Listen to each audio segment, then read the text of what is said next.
Traveling the nation's streets and highways is a part of everyday life for just about every American. And whether our trips are for pleasure or, as in our case, an important part of our jobs, statistically, being on the road is probably the most dangerous thing we do. For most of us who drive on the job, the risk is greatest of all. That's simply because of the amount of time we spend behind the wheel. But if we follow a few basic safety tips, we can greatly reduce the likelihood we'll be involved in a collision. The risks are very real. According to statistics compiled by federal traffic and highway safety agencies, during one recent year, there were more than 300,000 crashes involving at least one automobile and one large truck. Even though police reports indicate that 70% of the collisions involving cars and trucks were caused by car drivers, this fact only underscores the importance of developing good defensive driving skills. The National Beer Wholesalers Association, or NBWA, and your distributorship produced this video to help reinforce good driving habits. We're going to pay particular attention to a few skills we use most in making our deliveries, such as backing up and parking. Hey, we all know this stuff, but a quick reminder never hurts, even for the best drivers.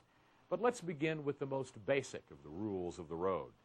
Actually, our safety responsibilities begin before we get into the cab. It's always a good idea to give your truck a quick once-over, the same way airline pilots do with their planes before every flight. In fact, DOT requires us to check the tires, brakes, lights, turn signals, the horn too, and if the truck is equipped with some electronic safety goodies like an audible alarm and rear and side-facing video systems for backing, make sure they're working as well. Now you're ready to hit the road. Once underway, never assume that the other drivers on the road are as skilled as you are. Steer clear of drivers who are driving erratically, swerving in and out of lanes, or responding slowly to traffic signals. It's pretty much a proven fact, by the way, that running with your lights on helps other drivers see you and can be a factor in preventing accidents. Intersections require special attention. Even if you're not first in line at a red light, check in every direction before accelerating and moving into the intersection. There's always the possibility that somebody will still try to make it through the intersection.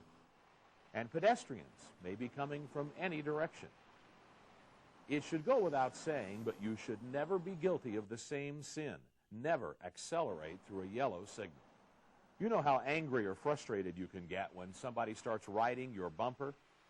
Well, if it's a truck the size of our rigs on somebody's tail, it can be downright terrifying. Tailgating isn't just annoying to both drivers, it's dangerous. Even with the best air brakes in the world, it still takes a lot of space to stop a heavily loaded truck. A good rule of thumb for maintaining a safe following distance is the 4-second rule. When the vehicle in front of you passes a fixed object, such as a signpost, count the seconds, 1 1,000, 2 1,000. If it takes you 4 seconds to reach that object, the spacing is about right.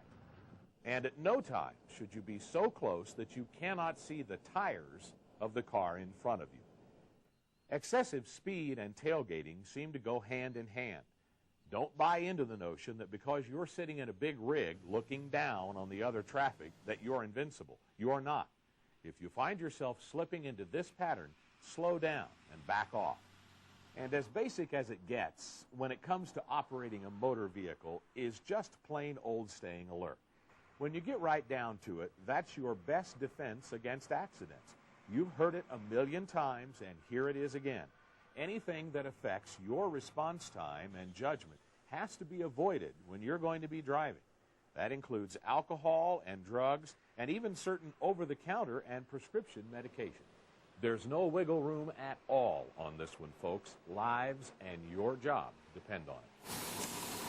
Changing lanes safely is a vital skill for drivers. Squeezing or shutting out other drivers and weaving from lane to lane are dangerous practices.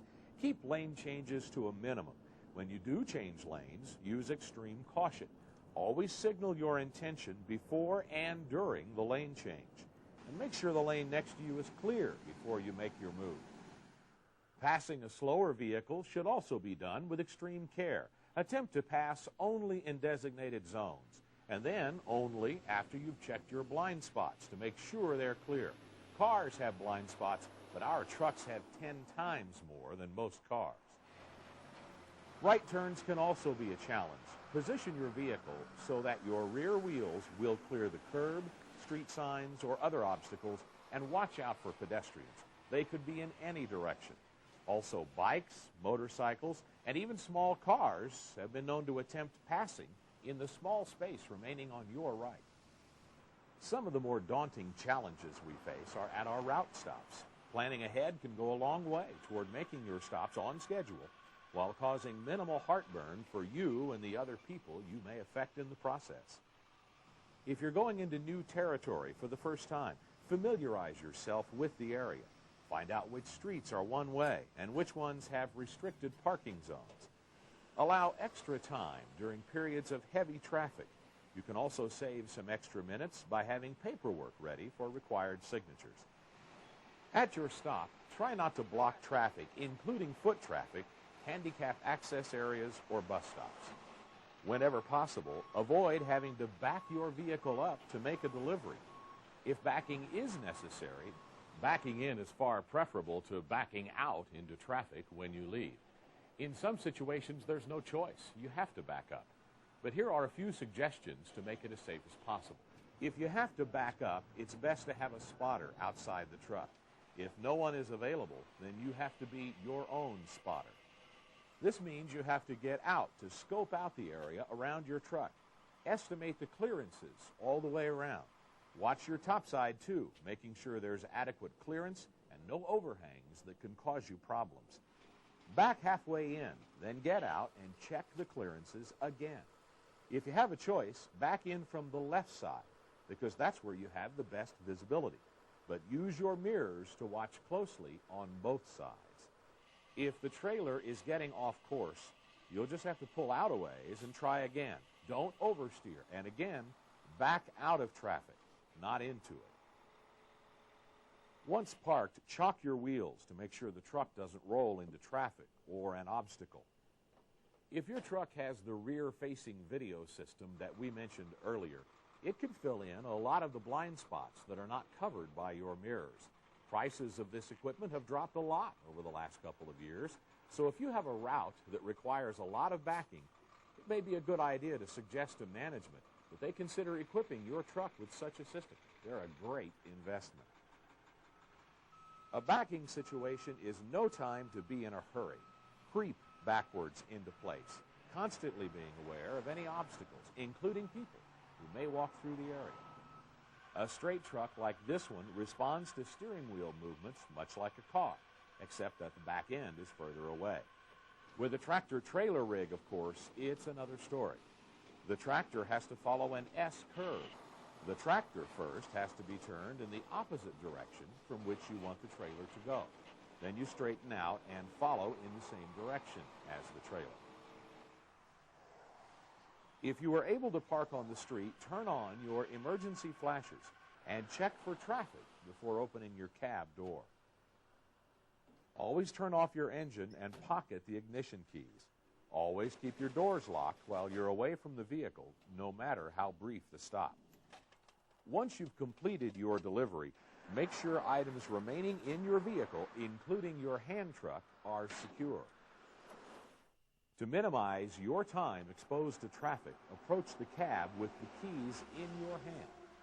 Fasten your seatbelt. Turn off the emergency flashers. And turn on your turn signal before pulling into the traffic lane. If you're pulling out of a tight space, it's a good idea to get somebody to guide you. One more thing about backing up. Improper backing is the #1 cause of parking lot collisions. Since there are no walkways for pedestrians, they can dart out from between cars almost anywhere. Once underway, don't cut through unoccupied parking spaces. Always follow the parking lot markings. One thing you can just about count on is that every hazard we've talked about up to now gets worse when the weather is bad. Even with rainy conditions, visibility gets worse, traffic often becomes more congested, and stopping distances get longer. Add low temperatures for snow and ice, and it gets a lot worse.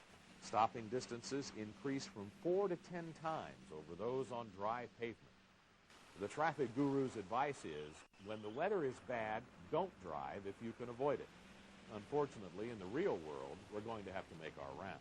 The risk of having an accident when you're driving a truck is most likely when backing up, making right turns, and changing lanes. Part of the reason, the number of blind spots behind and around our trucks. But being in a hurry and other mental distractions, as well as falling into a very familiar routine, all play a role. Bottom line, if we make safety a priority all the time, we can make driving our trucks a lot safer. If your company would like more information on truck driving safety, please call NBWA